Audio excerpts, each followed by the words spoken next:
Okay, so finally we are looking at making a histogram ourselves for the variable age. Okay, we have the code right here for making a histogram for the variable child's. If we want to make a histogram for age, I'm going to copy this chunk. I'm going to find some blank space. So here, use the example to make a histogram for the variable named age. I'm going to just click there, hit enter a couple times. I'm going to paste. And I'm just going to do this so we don't get confused. Okay, so what do we need to change?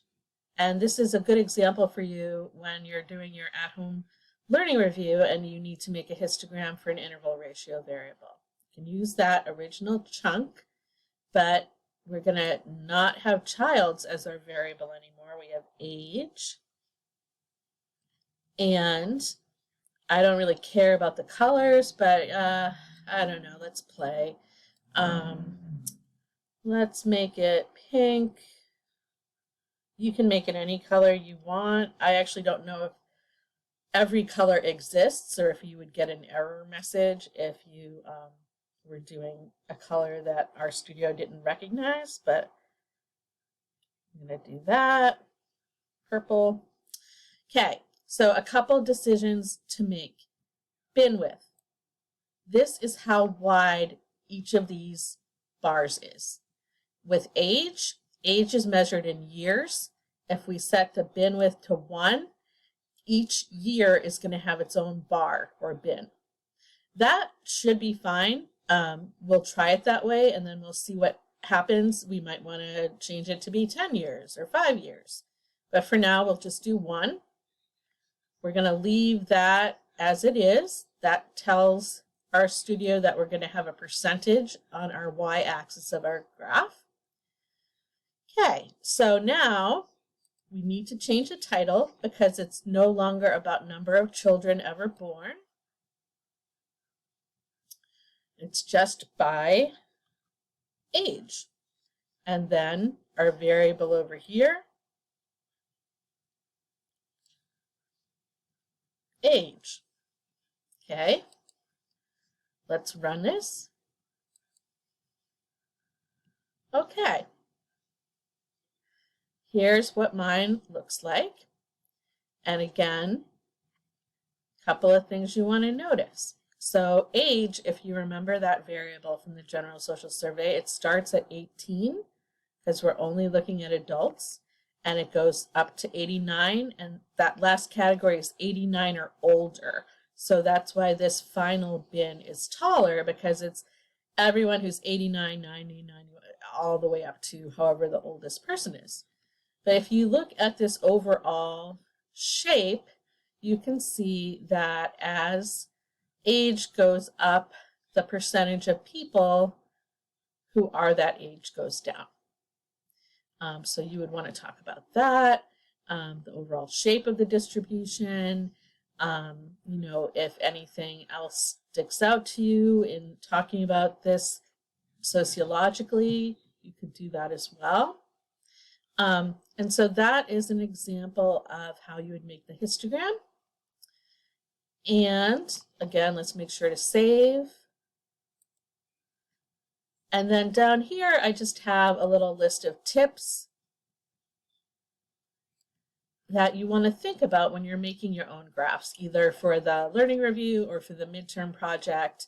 You're going to change the variable's name and replace, if you're using code that worked with another variable.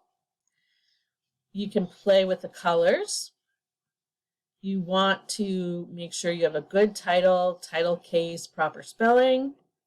You want your labels to be good. And then for histograms, you have that additional decision about whether you want to have a bin width of 1 or some other number. So let's just play here for a minute. I'm scrolling back up, and what if I change this bin width to 5? So each bar represents 5 years rather than 1. Now it looks like this. The overall shape is the same, but the bars are wider because they represent a bigger number of years. And you can see that same general kind of pattern. Okay, I'm going to go back to 1. And you should feel free to play around like this. You know, you're never going to make a mistake you can't come back from. So play with the numbers, see what things look like, play with the colors, play with what you want to call the title. All of that is fine. Okay, so that concludes the lab. You're going to save it. And then there is a link in our folder for this week to upload your knit Word document. And so I'm going to go over to knit. Then I'm going to go knit to Word. And it should be okay. I know some of you run into errors when you try to run your whole lab.